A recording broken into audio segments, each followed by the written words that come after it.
Hello, students. A very charmful good afternoon to all of you. कैसे हो? मज़े में? होप सो कि सारे ही मज़े में हो. वैसे तो मज़े ही है, घर बैठे हैं, मज़े है. तो बेटा हम चलो अब पढ़ाई की बात करते हैं. लास्ट वीडियो हम लोगों ने देखी थी, जो लास्ट टॉपिक था वो था electric potential at a point due to single point charge या due to a point charge. तो ये हम लोगों ने टॉपिक करा था लास्ट. अब इसका रिजल्ट आया था हमारे पास v is equal to 1/4πε0 Q/R naught any square.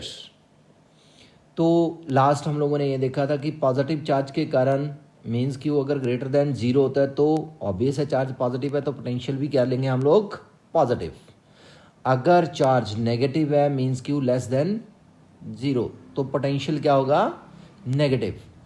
तो आज हम इसी वीडियो को थोड़ा आगे करते हैं. इसी टॉपिक को हम लोगों ने यहाँ पे लिखा हुआ है, मैंने लिखा हुआ है इन electrostatic CGS unit of potential क्या होते हैं, स्टैट वोल्ट. और 1 वोल्ट में 1/300 स्टैट वोल्ट होते हैं. In electromagnetism CGS unit of potential क्या होते हैं, a b volt, ab volt, और ईएमयू भी बोलते हैं, इलेक्ट्रोमैग्नेटिक यूनिट. और 1 वोल्ट में 10⁻³ एब वोल्ट होते हैं, मीन्स 10⁻³ ईएमयू. क्या चीज बेटा, ईएमयू मीन्स इलेक्ट्रोमैग्नेटिक यूनिट. अब बच्चे हम लोगों ने इसके बाद बात करी है यहाँ पे डायमेंशनल फार्मूले की. v इज इक्वल टू, हम लोगों ने पढ़ा पोटेंशियल होता है वर्क अपॉन चार्ज. तो वर्क का डायमेंशनल फार्मूला क्या होता है, ml2t-2. q चार्ज का क्या होता है, at. a stands for ampere, t stands for time. तो इसको सॉल्व करके क्या आएगा हमारे पास, ml2t, ये ऊपर गया बेटा t-3, a भी ऊपर गया a-1. This is the dimensional formula of electric potential. तो बेटा अब बात करते हैं हम लोग थोड़े ग्राफ्स की. ग्राफ्स में क्या है बेटे, अगर हमें v versus r graph draw करना है, हमें पता है v inversely proportional to r, ये लिखा भी हुआ है यहाँ पे. तो ऑब्वियस है ग्राफ कैसा बनेगा, कर्व्ड. अब ये कर्व्ड बनेगा, देखो इस साइड को पोटेंशियल पॉजिटिव, अगर डाउनवर्ड लूंगा तो क्या होगा, नेगेटिव. तो पॉजिटिव पोटेंशियल किसके कारण होता है, पॉजिटिव चार्ज के. मींस ये ग्राफ किसके लिए बनाया मैंने, Q greater than 0 means positive charge के लिए. अगर चार्ज क्या होगा, नेगेटिव, तो ऑब्वियस है नेगेटिव साइड पोटेंशियल की ये बनेगी बेटे. तो ग्राफ कौन से क्वाड्रेंट में बना, 4th क्वाड्रेंट में. ये बात का ध्यान रखना. ये ग्राफ बनाया हुआ है मैंने पोटेंशियल वर्सेस 1/r. तो अब इसको कैसे रीड करेंगे, v directly proportional to 1/r. कैसे रीड करेंगे, v directly proportional to 1/r. इसको कैसे रीड किया, v inversely proportional to r. अगर 1/r के साथ देखूंगा तो डायरेक्टली प्रोपोर्शनल रीड किया जाएगा. तो अब देखो v वर्सेस 1/r ग्राफ कैसा बनेगा, स्ट्रेट लाइन, क्योंकि डायरेक्टली प्रोपोर्शनल है. और अगर पॉजिटिव चार्ज है तो ग्राफ कौन से क्वाड्रेंट में, फर्स्ट क्वाड्रेंट में. अगर चार्ज नेगेटिव है मींस Q लेस देन 0 है तो बेटा पोटेंशियल नेगेटिव आएगा. ग्राफ कौन से क्वाड्रेंट में बनेगा, 4th क्वाड्रेंट में. ये थोड़ा सा ग्राफ्स को ध्यान से करना इजी है. इसके बाद बेटा खास तौर से ये सीबीएसई वालों को क्वेश्चन आता होता है और आया हुआ है कई बार. Compare the variations of electric potential and electric field of positive point charge with distance. दोनों का कंपैरिजन करना है, ग्राफ ड्रॉ करने दोनों के लिए. Potential v inversely proportional to r और e होता है इनवर्सली प्रोपोर्शनल टू r². तो देखो e के लिए ग्राफ थोड़ा ज़्यादा कर्व बनेगा और v के लिए लाइक दिस. तो ये इंटरसेक्ट करेंगे. तो ये जो ब्लू पेन से बना है ये कौन सा है, किसके लिए है, पोटेंशियल के लिए. और जो रेड से बनाया वो किसके लिए बेटा, इलेक्ट्रिक फील्ड के लिए. This graph is very important. ये सीबीएसई वालों के लिए ज़्यादा ज़रूरी है. सीबीएसई के लिए ये ज़्यादा ज़रूरी है। तो ये ग्राफ बहुत ही इंपॉर्टेंट है, वेरी इंपॉर्टेंट, ये पेपर में आता होता है। Compare the variations of electric potential and electric field, this is very important point to be noted.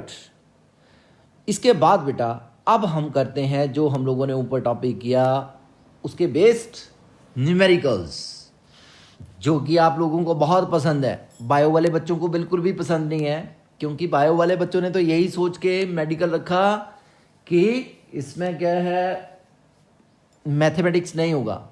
लेकिन अब फिजिक्स में तो मैथ है, बिना मैथ के कुछ नहीं होगा। तो अब हम समझते हैं फर्स्ट क्वेश्चन। पहले तो फॉर्मूला पता होना चाहिए, v is equal to 1/4 pi epsilon naught q upon r वाला कॉन्सेप्ट लगेगा इसमें। Calculate the electric potential at a point due to the charge 80 micro coulomb, micro means 10⁻⁻⁶, at the distance of 15 centimetre from it. तो हमें क्या दिया हुआ है, charge, ये ले लिया हम लोगों ने चार्ज, मान लिया चार्ज Q कितना 80 माइक्रो कूलम, माइक्रो मीन्स 10⁻⁻�6। कितने डिस्टेंस पे निकालना है पोटेंशियल, पोटेंशियल मीन्स V हमें फाइंड आउट करना है। तो हमें डिस्टेंस भी दे रखा है कितना, 15 सेंटीमीटर, सेंटी मीन्स 10⁻⁻2 मीटर। तो ये आ गया हमारे पास R। अब हमें पता है v is equal to 1/4 pi epsilon naught q upon r। इसकी वैल्यू हमें पता है बचपन से ही, जब से हम +2 में बचपन से हुए हैं तब से हमें पता है। कितनी वैल्यू है +2 के बचपन से, 9 × 10⁻⁹, जो कि आपको अब तक याद हो गई होनी चाहिए। तो ये इसकी वैल्यू हमने यहाँ पे पुट कर दी। अब Q की वैल्यू कितनी है, 80 × 10⁻⁻6 अपॉन R। अब R की भी ऐसा ही सिस्टम में वैल्यू पुट करेंगे, कितनी, 15 × 10⁻⁻2। तो इसको बच्चा पार्टी आपने सॉल्व करके देखना है कि क्या इतना आंसर आएगा, इतना ही आएगा। ये चेक करना है अपने आप कैलकुलेट करके। तो आई होप सो कि आपको क्वेश्चन समझ आ गया होगा। अब बात करते हैं हम किसकी, नेक्स्ट क्वेश्चन की। तो भाई साहब नेक्स्ट क्वेश्चन क्या बोलता है, क्या बोला है नेक्स्ट क्वेश्चन, नेक्स्ट क्वेश्चन बोला है कैलकुलेट द पोटेंशियल। ये फिर भी ही पूछ रहा है पोटेंशियल, क्योंकि हम लोगों ने टॉपिक ही एक पढ़ा इस चैप्टर का, तो हमें भी यहां पे फाइंड आउट करना है। दिया क्या है, डिस्टेंस, डिस्टेंस मीन्स r। भाई साहब r लिख लिया मैंने, कितना, 9 सेंटीमीटर। तो सेंटी का मतलब क्या होता है बहन जी, सेंटी का मतलब होता है 10⁻⁻2। तो आगे क्या है इसके साथ, मीटर। तो r भी हमें दिया है और q भी हमें दिया है। सो भाई और बहनों क्या आ गया आगे, v इज इक्वल टू, हमें v तो फाइंड आउट करना है, कितना हो गया, 1/4 pi epsilon naught q upon r। अब इसकी वैल्यू कितनी होती है बच्चा पार्टी, 9 × 10⁻⁹। मैंने आपको पहले ही बताया कि हमें बचपन से ही, +2 के बचपन से हमें पता है 9 × 10⁻⁹। Q की वैल्यू हमें दी हुई है कितनी, 4 × 10⁻⁹ कूलम। तो इसकी वैल्यू पुट कर दी हम लोगों ने, R की वैल्यू पुट कर दी, ये हम फॉर्मूले में वैल्यू पुट कर रहे हैं। तो इसको सॉल्व करके सबने बेटा कष्ट करना है थोड़ा सा, कि सॉल्व करके चेक कर लेना है एक बार कि कितना आएगा, 400 वोल्ट आएगा या नहीं आएगा, आना इतना ही चाहिए। बाकी आपकी कैलकुलेशन पे डिपेंड करता है कि आप इंडियन कैलकुलेशन करते हो या बांग्लादेशी। तो चेक करना है इसको ज़रूर। अगला है बच्चे next question, calculate the electrostatic potential. Electrostatic potential को हम लोग किससे रिप्रेजेंट करते हैं, V के साथ। मीन्स फिर हमने पोटेंशियल पता करना है V at a point due to the charge. अब हमें क्या दे रखा है, चार्ज कितना दे रखा है, 0.55 नैनो कूलम, नैनो कूलम। तो हम लोगों ने लिख लिया Q is equal to 0.55 nano coulomb.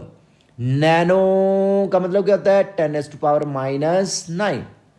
Distance दे रखा है भाई साहब 0.1 मीटर, तो आर हमारे पास है 0.1 मीटर। तो हमने v का फिर फार्मूला लगाया 1/4πε0 q अपॉन r। फिर भाई साहब बचपन वाली वैल्यू, और q की वैल्यू कितनी है ये हमें दे रखी है, हमने पुट कर दी है r की वैल्यू 0.1 मीटर। तो इसको भाई साहब सॉल्व करके देखना है, ये आएगा आपके पास 49.5 वोल्ट। थोड़ी सी वेरिएशन हो सकती है लेकिन आएगा इतना ही। इसके बाद बेटा नेक्स्ट जो क्वेश्चन है वो क्वेश्चन है fourth, find the electric potential at a point. भाई साहब बार बार ये इलेक्ट्रिक पोटेंशियल मींस वी की बात कर रहा है, यही पता करने के लिए बार बार बोल रहा है। व्हेन द वर्क, अब उसने क्वेश्चन थोड़ा सा बदल दिया, अब उसने पोटेंशियल को वर्क की फॉर्म में पूछा है। तो हमें पता है वर्क अपॉन चार्ज होता है पोटेंशियल, तो हमें वर्क दे रखा है इतना, कितना 2.4 इंटू 10⁻⁻5 जाओ to carry a charge of, कितना चार्ज कैरी कर रहा है 5 इंटू 10⁻⁻19 कूलम। कितना charge 5 into 10⁻⁻19 coulomb to that point. तो अब हमें चार्ज भी दे रखा है भाई, जो कैरी किया उसको मैंने मान लिया टेस्ट चार्ज Q नॉट, और वर्क ये दे रखा है। तो हमें पता है पोटेंशियल क्या होता है, work per unit charge. Work की वैल्यू पुट कर दी, चार्ज की वैल्यू पुट कर दी, तो इसको सॉल्व कर लिया भाई साहब। कितना आएगा 4.8 इंटू 10⁻13 वोल्ट। तो चेक जरूर करना है, हर एक क्वेश्चन को सॉल्व करके चेक करना है, क्योंकि गलत भी हो सकता है बीच में कोई आंसर। तो ये बड़ी बात नहीं है भाई साहब, ह्यूमन एरर। इसके बाद बचे जो नेक्स्ट क्वेश्चन है वो बोल रहा है फिफ्थ क्वेश्चन में, calculate the work done in bringing a charge. लो भाई, अब चार्ज लेके आना है या लेके जाना है ये आप पे डिपेंड करता है। कितना चार्ज है ये हमारे पे डिपेंड करता है, इस क्वेश्चन पे डिपेंड करता है। 10⁻⁹ coulomb from infinity two point distant 3 centimetre. अरे वाह भाई, ये वही बात होगी, ये तो लेके आना पड़ेगा इन्फिनिटी से कितने डिस्टेंस तक, 3 सेंटीमीटर तक, फ्रॉम ए पॉइंट चार्ज। अब जो सोर्स चार्ज दिया हुआ है वो ये है, जिसको लेके आए उसको टेस्ट चार्ज, जिसकी इलेक्ट्रिक फील्ड में लेके आ रहे हैं भाई साहब वो क्या है, सोर्स चार्ज। तो ये हमारे पास सोर्स चार्ज है, ये हमारे पास टेस्ट चार्ज। तो टेस्ट चार्ज Q नॉट की वैल्यू लिख ली हम लोगों ने यहाँ से, R हमें दिया हुआ है, इसकी भी वैल्यू लिख ली, कितना दिया था 3 सेंटीमीटर, सेंटी का मतलब आपको पता ही है। और चार्ज जो सोर्स चार्ज है उसकी वैल्यू दे रखी है 2 इंटू 10⁻⁶ कूलम। तो भाई साहब अब बात करेंगे हम लोग पोटेंशियल की। पोटेंशियल हो गया कितना, ये फार्मूला होता है एक, और फाइंड आउट क्या करना है, वर्क डन फाइंड आउट करना है। पोटेंशियल निकल जाएगा इस फार्मूले से। अब वर्क होता है चार्ज इंटू पोटेंशियल, तो भाई साहब कितना आ गया हमारे पास 1/4πε0 Q नॉट अपॉन R। क्योंकि यहाँ पे Q नॉट V की वैल्यू ये वाली यूज कर ली। अब सारी वैल्यूज पुट करी 9 इंटू 10⁻9, ये भाई साहब बचपन वाली वैल्यू फिर यूज कर रहे हैं हम लोग। Q की वैल्यू है 2 इंटू 10⁻⁻6 और Q नॉट की वैल्यू है 10⁻⁻9, और भाई साहब R की वैल्यू कितनी है 3 इंटू 10⁻⁻2, ये दे रखी है। तो इसको भी सॉल्व करके देखना है, थोड़ी सी कैलकुलेशन करने का कष्ट जरूर उठाना है। कितना आएगा 6 इंटू 10⁻⁻4 जाओ। इसके बाद बेटा जो अगला क्वेश्चन है वो भाई साहब क्या है, calculate the potential at a point due to the charge. ये चार्ज दे रखा भाई, ले लिया मैंने चार्ज, मान लिया, लोकेटेड एट 9 सेंटीमीटर। तो R दे रखा है हमें 9 सेंटीमीटर, इसको हम लोगों ने मीटर में कन्वर्ट कर लिया। Find the work done. अरे भाई अच्छा, ये तो हो गया V, इसमें V पता करना था, पहले ये पता कर लेते हैं, यही फार्मूला लगेगा, इसको सॉल्व कर लोगे आप। अब पूछा उसने find the work done in bringing the charge. अब ये चार्ज Q नॉट लेके आना है, इसको जो जिसको हम लेके आ रहे हैं, मूव करवा रहे हैं, मूवेबल चार्ज है जो, वो टेस्ट चार्ज है। ये टेस्ट चार्ज दे दिया भाई उसने, from infinity to that point. लो भाई, फिर वर्क डन किसके बराबर होता है, हमें पता है V किसके बराबर होता है, वर्क अपॉन चार्ज। तो वर्क किसके बराबर आएगा Q नॉट इंटू V। तो ये फार्मूला अप्लाई किया और हो गया हमारा। आगे बोला does this work depend on the path along which the charge is brought, no, work done to move a test charge from one point to another point does not depends upon the path followed by the test charge. It only depends upon the initial and final position of the charge. Initial and final position of the charge. ये बात हमें और क्या बताती है? इस बात से हमें ये पता चलता है कि इलेक्ट्रोस्टैटिक फोर्स और electrostatic field is conservative in nature. ये स्टेटमेंट हम लोगों ने +1 में पढ़ी थी. तो ये आपने 6 क्वेश्चंस करने हैं. और भाई और बहनों, शेरों ते शेरनियों, अगर कोई डाउट होवे तो जरूर बेटा कॉल करो, जूम ऐप ते ऑनलाइन समझो, लेकिन करो जरूर, पढ़ो ते अगे बढ़ो.